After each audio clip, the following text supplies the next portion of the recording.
guys, no, dito ako sa Santo. Hindi ko alam tong lugar. Habang naghihintay tayo sa partner ko, kasi mga 1 oras pa yata yun siya. May inano lang siya. Hindi ako pwede sa loob, siya lang. Kaya dito ako sa sasakyan naghihintay. Una sa lahat, thanks God sa recovery ko.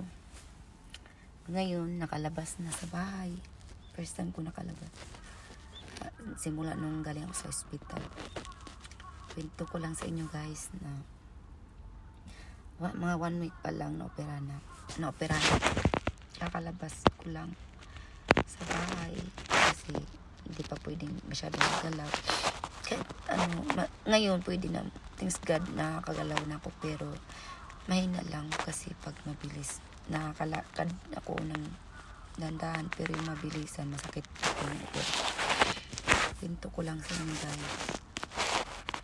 Kaya dahil naoperahan ako, hindi ko alam kung ano yung sasabihin ko. Nabuntis ako. Magtutumas na sana siya. Excited pa kami. Excited ako. Nagpiti ako lang PT. Positive siya. Hindi ko sa kalain na December binigay ni God. Tapos hindi ko alam kung ano yung sasabihin ko. Kasi kailangan ko ito ilabas. Gusto ko umiyak, pero pinipigilan ko na yung sarili ko kasi araw-araw na lang ako umiiyak. Sakit. Nabuntis ako, pero ectopic siya, kaya naoperahan ako.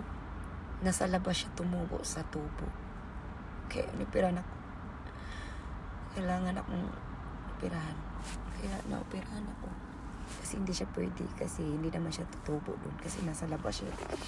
Kakamatay ko pag hindi siya tanggalin. Ngayon, kailangan kong tanggapin ngayon na hindi talaga siya para sa amin. Talaga pa. Pasalamat na ako kay God na hindi niya ako pinabayaan. Salamat din na nandito yung partner ko. Na nung nahinaan ako ng loob, nandyan siya. Palakas niya yung loob. Napalakas niya yung loob ko. Na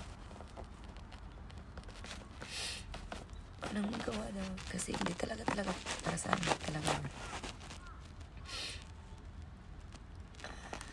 Kaya yun lang guys, yung isi-share ko sa inyo.